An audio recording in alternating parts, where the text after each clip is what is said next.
Hello friends, welcome back to our channel. నేను మీ స్వర్ణ కర్ణాకర్ రెడ్డి. ఈరోజు మనం హోమైజాను 6th పార్ట్ చూద్దాం. రచించిన వారు మహేంద్ర గారు. ఇంకా లేట్ చేయకుండా స్టోరీలోకి వెళ్ళిపోదామా? సూర్య ఇంటికి వెళ్తాడు. బాబు ఆగు, నేను దిష్టి తీయాలి, నీకు దిష్టి తగిలిందేమో అంటూ లోపల నుండి ఒక ఆవిడ వచ్చింది. గౌరమ్మ, నేను ఆఫీస్కి తొందరగా వెళ్ళాలి అంటూ పైకి వెళ్ళబోయాడు సూర్య. కానీ గౌరమ్మ సూర్యని ఆపి, సరే బాబు, ఒక నిమిషం అంది. గౌరమ్మ దిష్టి తీసి అవి పడేయడానికి బయటికి వెళ్తుంది. సూర్య డైరెక్ట్గా తన రూమ్కి వెళ్ళి ఫ్రెష్ అయి కిందికి వచ్చాడు. సూర్య మెట్లు దిగుతూ ఉన్నాడు. బాబు, వాడు ఎక్కడా? నిన్ను తీసుకొని వస్తా అని చెప్పాడు కదా అంది గౌరమ్మ. వాడు పని మీద వెళ్ళిపోయాడు గౌరమ్మ అన్నాడు సూర్య. సరే బాబు, రా, బ్రేక్ఫాస్ట్ తిందువు అంది గౌరమ్మ. లేదు గౌరమ్మ, ఫాస్ట్గా వెళ్ళాలి. అసలే 2 రోజులుగా ఆఫీస్కి వెళ్ళలేదు, పెండింగ్ ఫైల్స్ ఉన్నాయి. అదీగాక ఈరోజు క్లయింట్స్ వస్తున్నారు అన్నాడు సూర్య. సరే బాబు, బ్రెడ్ జామ్ ప్యాక్ చేస్తాను, కార్లో వెళ్తూ తిను అంది గౌరమ్మ. సరే గౌరమ్మ అన్నాడు సూర్య. సూర్య కార్లో కూర్చున్నారు. కార్ డైరెక్ట్గా ఆఫీస్కి వెళ్తుంది. అది హైదరాబాద్లో ఉన్న మెయిన్ బ్రాంచ్. బిల్డింగ్ మొత్తం 40 అంతస్తులు ఉంటుంది. అతని కంపెనీలని మొత్తం ఇక్కడి నుండి కంట్రోల్ చేస్తాడు. మొత్తం సిబ్బంది 600 మంది ఉంటారు. నాన్ స్టాఫ్ 100 మంది పనిచేస్తూ ఉంటారు. కార్ ఆఫీస్ ఏరియాలోకి ఎంటర్ అవ్వగానే మీడియా అందరూ కార్ వెంట పడ్డారు.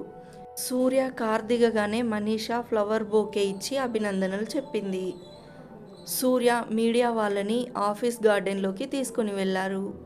ఇంకా మీడియా వాళ్ళు వాళ్ళ క్వశ్చన్స్ని మొదలుపెట్టారు. సార్, మీరు ఇంత చిన్న ఏజ్లో ఇంత పెద్ద బిజినెస్ మ్యాన్గా ఎలా ఎదిగారు? హూ ఈజ్ యువర్ ఇన్స్పిరేషన్ అని అడిగారు మీడియా వాళ్ళు. వావ్, మంచి ప్రశ్న. నా 10th క్లాస్లో నాన్న అమ్మ చనిపోయారు. నా అనుకున్న వాళ్ళందరూ ఇంటికి వచ్చి నా ఆస్తిని చూశారు తప్ప నన్ను చూడలేదు. ఇప్పుడు కూడా మీరు నేను బిజినెస్ మ్యాన్ కాబట్టి వచ్చారు, లేకుంటే మీరెవరో నేనెవరో. I have no inspiration. There is only one thing is only me and trust no one అని చెప్పి వెళ్ళిపోతాడు. సూర్యాని చూస్తే స్టాఫ్ మొత్తానికి హడల్. సూర్య అమ్మాయిలతో అమ్మాయిలకి కూడా సూర్యతో మర్దల్ అయిన మనీషా భయం. ఎప్పుడు మనీషా తిరుగుతుంది, ఎవరితో మాట్లాడాడు సూర్య. మాట్లాడాలి అన్న అమ్మాయిలు భయపడతారు. లేకుంటే సూర్యతో ఎవరైనా అమ్మాయి మాట్లాడుతుంది అంటే మనీషా వాళ్ళని జాబ్లో నుండి తీసేస్తుంది. చిన్నప్పుడు సూర్య తండ్రి తన చెల్లితో నీ కూతురు నా కోడలు కావాలి అని ప్రామిస్ చేసుకుంటారు. అందుకే సూర్య వెంట పడుతూ ఉంటుంది మనీషా. అసలే అందగాడు, 1000 కోట్లకి, వర్మ కుటుంబానికి వారసుడు. ఎవరు వదులుకుంటారు చెప్పండి? కర్నూలు నుండి బ్రాంచ్ ఆఫీసర్స్ వచ్చారు. మీటింగ్లో హెచ్ఆర్లు, స్టాఫ్ మేనేజర్లు, ఇంకొంతమంది మాత్రమే ఉన్నారు. క్లయింట్స్ వచ్చి వాళ్ళ ప్రెజెంటేషన్ ఇచ్చారు. సూర్యకి ఆ ప్రెజెంటేషన్ నచ్చి, okay, plan was simply superb, just execute the plan, హైదరాబాద్లో ఉన్నట్టే కట్టండి, సరేనా అన్నాడు సూర్య. సరే సార్ అని చెప్పి క్లయింట్స్ వెళ్ళిపోయారు. బావా, సూపర్ బావా, నీకు ఇంకా ఎవ్వరూ పోటీ లేరు, రాలేరు అంది మనీషా. బావా అనేసరికి సూర్యకి పిచ్చ కోపం వచ్చింది. కళ్ళు ఇంత పెద్దగా చేసి మనీషా వైపు చూశాడు. అంతే, మనీషా భయపడింది. ఇప్పుడు మీరందరూ వెళ్ళొచ్చు అన్నాడు సూర్య. స్టాఫ్ మొత్తం లేచి వెళ్ళిపోతూ ఉన్నారు.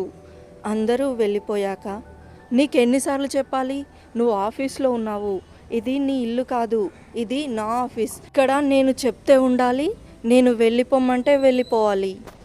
నేను పెట్టినవే rules and regulations, do you understand అని గట్టిగా అరుస్తాడు సూర్య.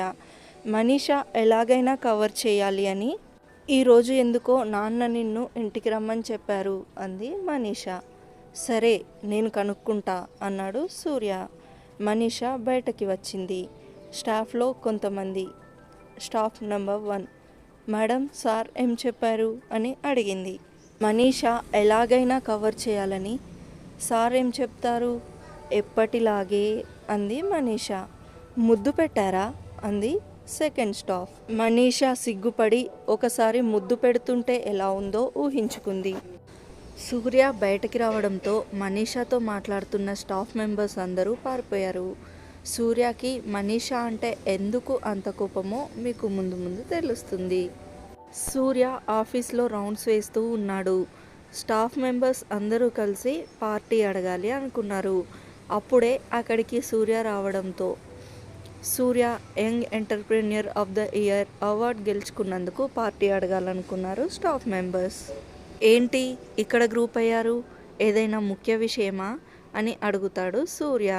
స్టాఫ్ మెంబర్స్ అందరూ ఒకేసారి కలిసి సార్ అని చెప్పబోయారు. అప్పుడే సూర్యకి కాల్ వస్తుంది. అందుకు వాళ్ళు చెప్పడం ఆపుతారు. సూర్య కాల్ లిఫ్ట్ చేసి హా చెప్పరా హర్ష అన్నాడు.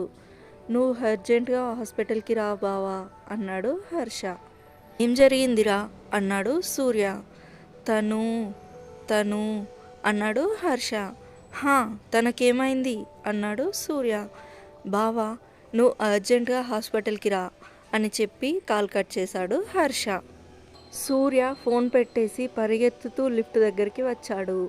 లిఫ్ట్ తెరగానే లిఫ్ట్ ఎక్కి వెళ్ళిపోయాడు. ఇది చూసిన స్టాఫ్ మెంబర్స్ అందరూ షాక్ అయ్యారు. ఎందుకంటే వాళ్ళ బాస్ ఇంతవరకు కంగారు పడడం చూడలేదు. ఫస్ట్ టైం చూస్తున్నారు. స్టాఫ్ మొత్తం నిరాశపడ్డారు. పార్టీ అడగాలి అని అనుకున్నారు కదా, కానీ అడగలేకపోయినందుకు నిరాశపడ్డారు. డ్రైవర్ కోసం కూడా వెయిట్ చేయకుండా కార్ తీసుకొని వెళ్ళిపోయాడు. కార్ కేస్ రిసెప్షన్లో పెడతారు అందరూ, స్టాఫ్ కూడా. కార్ హాస్పిటల్ ముందర ఆపాడు. హాస్పిటల్లో ఉన్న విఐపి వార్డ్కి వెళ్ళి రూమ్ బయట ఉన్న హర్షాన్ని కలిశాడు సూర్య.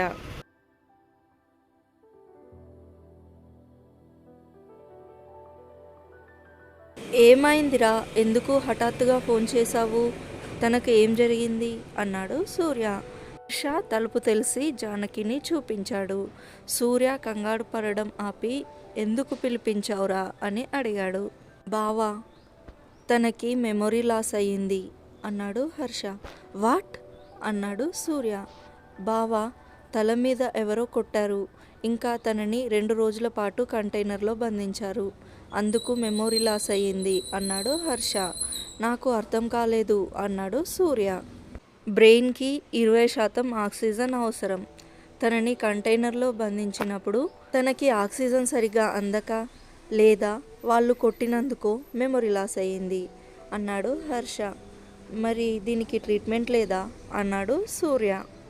ఉంది బావా, టెంపరరీ మెమొరీ లాస్ కాబట్టి కొన్ని మందులు వాడి జ్ఞాపశక్తిని రప్పించవచ్చు. కానీ అది 1 నెల కావచ్చు, 1 సంవత్సరం కావచ్చు, చెప్పలేం. ఇంకా మందుల ఖర్చు కూడా ఎక్కువ అన్నాడు హర్ష. డబ్బు సంగతి ఏం సమస్య కాదు, డబ్బు కంపెనీ తరపున స్పాన్సర్ చెయ్యి అన్నాడు సూర్య. నీకు ఎలా చెప్పాలి, తను ట్రీట్మెంట్కి ఒప్పుకోవాలి కదా, ఇంజెక్షన్కే అంత గొడవ చేసింది, మరి ట్రీట్మెంట్కి ఒప్పుకుంటుందా అన్నాడు హర్ష. మరి ఇప్పుడు ఎలా అన్నాడు సూర్య. ఇప్పుడు ఉన్న తన పరిస్థితి చాలా క్రిటికల్. తను నిన్ను తప్ప ఎవరిని నమ్మదు. ట్రీట్మెంట్ అయ్యేంత వరకు నువ్వు తన పక్కన ఉండాలి. ఇంకోటి, ట్రీట్మెంట్ అయ్యేంత వరకు తను నడవకూడదు అన్నాడు హర్ష. సరే ఎలక్ట్రిక్ వీల్ చైర్ తెప్పించి పెట్టు అన్నాడు సూర్య. బావా నిన్నొకటి అడుగుతా, ఎందుకు ఆ అమ్మాయి మీద అంత కేర్ అన్నాడు హర్ష. దానికి సమాధానం నా దగ్గర కూడా లేదు అన్నాడు సూర్య. తను స్పృహలోకి వస్తే ఇంటికి తీసుకొని పోదాం, నువ్వు 1 గంట ఆగు, తను మళ్ళీ గొడవ చేస్తుందేమో ఇంటికి పోవాలంటే అన్నాడు హర్ష. సూర్య నవ్వుతాడు ఆ మాటకి.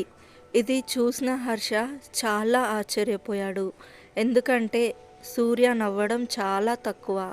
తను ఇంతకుముందు చూసినా ఇప్పుడు హృదయపూర్వకంగా నవ్వుతున్నాడు అని. తర్వాత ఏం జరుగుతుందో నెక్స్ట్ పార్ట్లో చూద్దాం. Thank you for watching.